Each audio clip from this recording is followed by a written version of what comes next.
Students, ये हैं हमारे डिफरेंट डिफरेंट मेथड्स सैम्पलिंग के। तो आज हम सबसे पहले अपना रैंडम सैम्पलिंग मेथड डिस्कस करेंगे। रैंडम सैम्पलिंग मेथड, जिसको हिंदी में बोलते हैं यादृच्छिक विधि।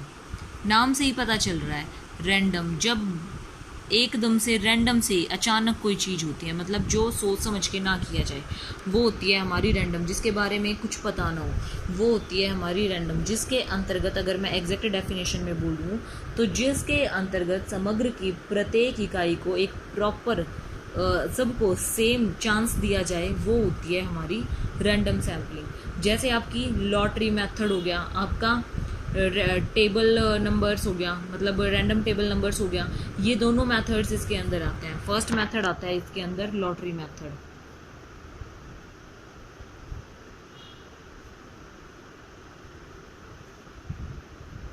दूसरा आता है इसके अंदर टेबल्स ऑफ रैंडम नंबर्स।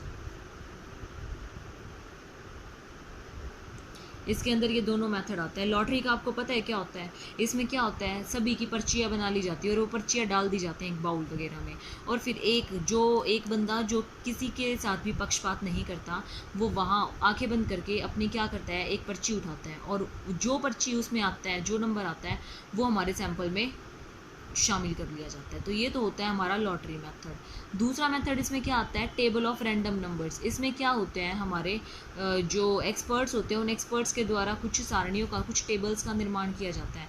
उन टेबल्स के निर्माण से इसमें चार अंकों का चुनाव किया जाता है, और उस चुनाव के अकॉर्डिंग क्या कर लिया जाता है, संख्याओं का प्रतिदर्श में चुनाव कर लिया जाता है।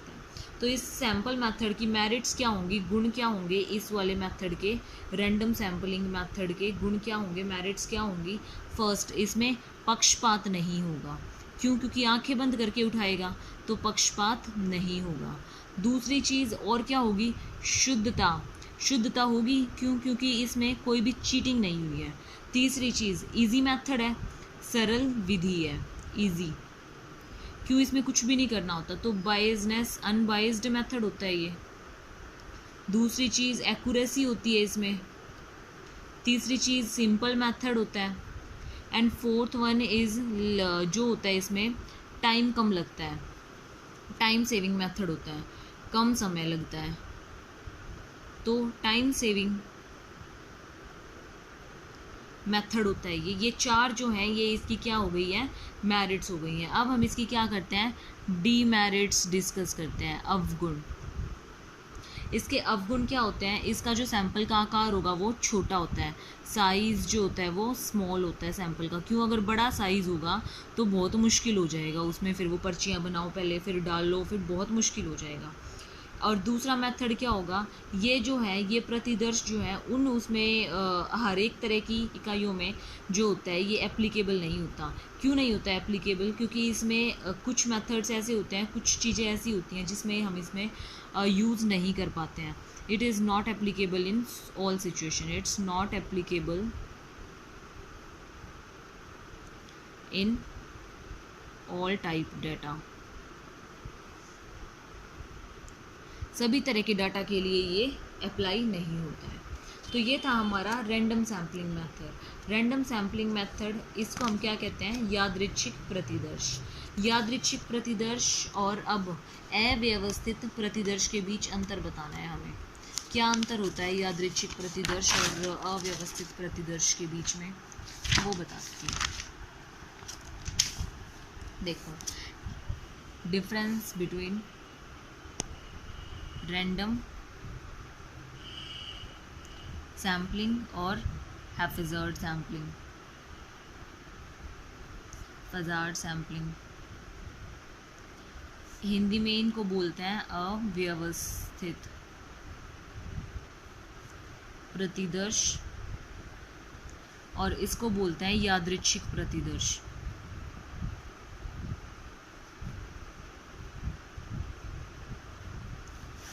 अब फर्स्ट आता है इसके अंदर, इसमें जो होता है, हम कुछ पर्टिकुलर रूल्स वगैरह को एप्लीकेबल करके तब उठाते हैं। तो इसमें रूल्स लगते हैं, नियम लागू होते हैं, और इसमें कोई नियम नहीं होता, क्योंकि नाम ही है व्यवस्थित है। कोई नियम नहीं। दूसरी चीज़, इसमें क्या होता है, इसमें जो होता है सभी इकाइयाँ समान संभावना की होती हैं। मतलब इसमें प्रत्येक इकाई जो होती है वो प्रत्येक व्यक्तिगत इकाई के प्रतिदर्श में शामिल होने की संभावना इक्वल होती है। इक्वल राइट दिया जाता है सबको, इक्वल राइट, पूरी संभावना सभी की। इसमें जो होती है सभी की समान संभावना नहीं होती, सभी की, क्योंकि कोई रूल ही नहीं होता,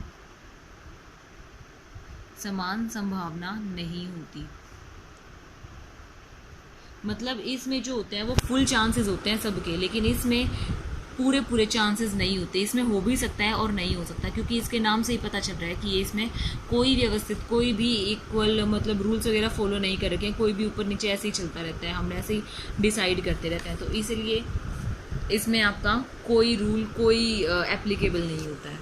ये तो था हमारा कौन सा मेथड, रैंडम सैम्पलिंग मेथड। अब अगला मेथड आता है हमारा सेकंड मेथड, परपोजिव मेथड।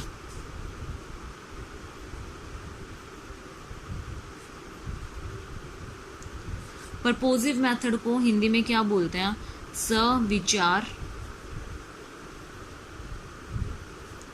प्रतिदर्श। सविचार प्रतिदर्श कौन सा होता है, इसके अंदर एक जो कौन होता है, प्रतिनिधित्व होता है, जो चुनाव करता है इकाइयों की, वो अपनी मर्जी से खुद चूज़ करता है कि उसको कौन से एम्प्लॉई या फिर कौन सी आइटम्स चूज़ करनी है। जैसे उसको कोई भी एम्प्लॉई चूज़ करने है तो 10 एम्प्लॉई आ गए, 10 में से इंटरव्यू लेगा, इंटरव्यू के बाद वो खुद डिसाइड करता है कि इसमें से वो किस एम्प्लॉई को रखेगा, किसको अपॉइंट नहीं करेगा।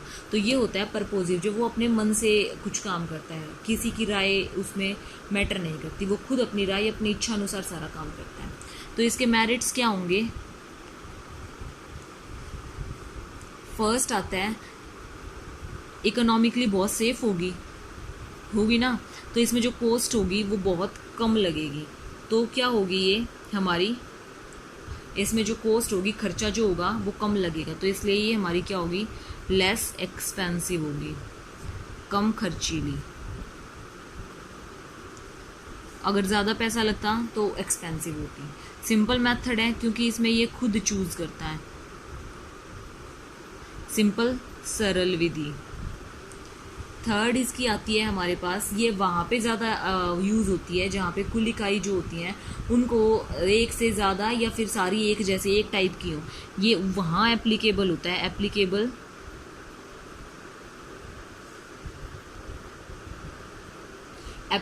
इन, जहाँ पे applicable in this situation when data is homogeneous, जब हमारे पास डाटा जो होता है वो होमोजीनियस होता है, एक ही तरह का डाटा होता है मोस्टली। तो ये तो थी इसकी मेरिट्स। अब हम करते हैं इसकी डीमेरिट्स। तो डीमेरिट्स क्या होंगी,